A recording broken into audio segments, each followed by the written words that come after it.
Everything was ready. God was coming to help his people, just as he promised in the beginning. The earth held its breath. And as silent as snow falling, and when no one was looking, in the darkness he came. Once there was a young girl who was engaged to a man named Joseph. Joseph was the great-great-great-great-grandson of King David. One morning, Mary was minding her own business when suddenly a great warrior of light appeared right there. He was Gabriel. He was an angel, a special messenger from heaven. And when she saw the tall, shining man standing there, Mary was frightened. You don't need to be scared. Gabriel said, You are going to have a baby. You are going to have a baby boy. Spoke the angel. You will call him Jesus. He's the one. He's the rescuer. That's right. The God who made the universe with just a word was making himself small and coming down as a baby.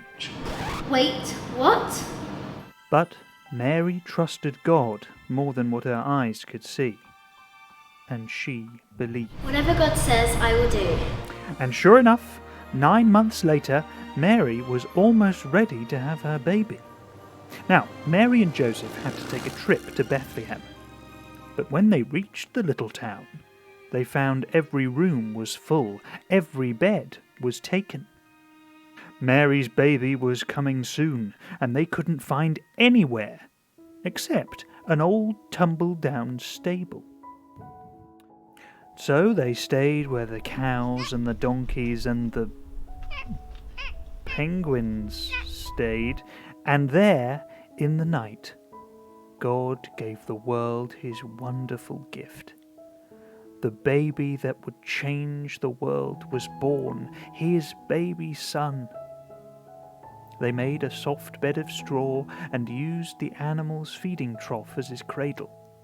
And they gazed in wonder at God's great gift, wrapped in swaddling clothes and lying in a manger. Mary and Joseph named him Jesus, Emmanuel. which means, God has come to live with us. because of course, he had.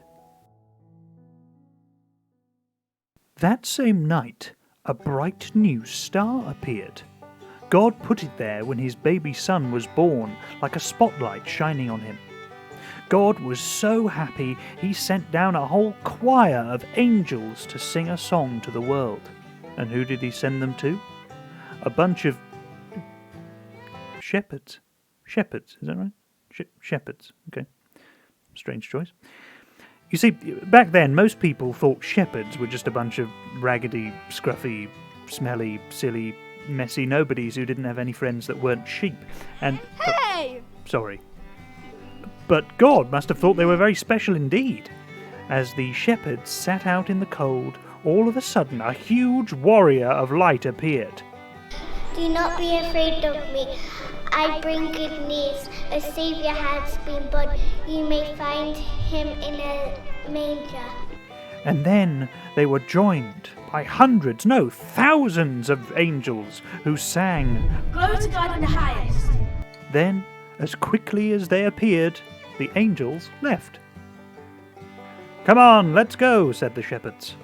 And with that, the shepherds just up and left their sheep.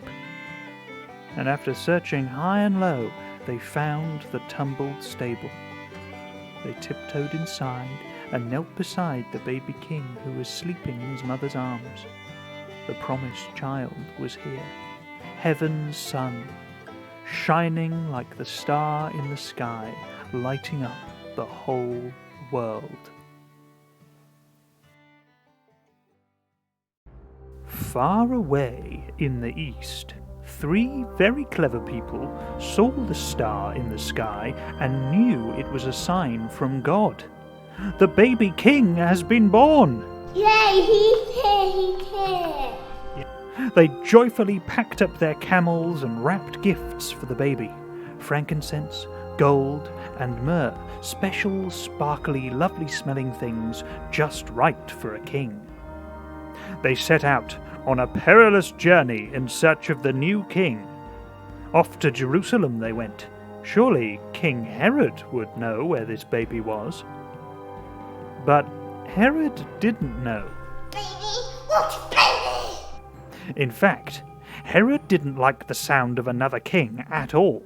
But they didn't let Herod stop them, and were soon on their way to Bethlehem, following the star all the way, until it stopped over a very little, very not a palace, house.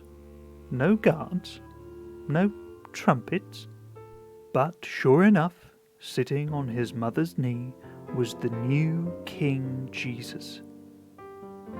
They bowed their heads and gave him their gifts. This child was a new kind of king. Though he was the Prince of Heaven, he had become poor. He hadn't come to be the boss. He had come to be the servant.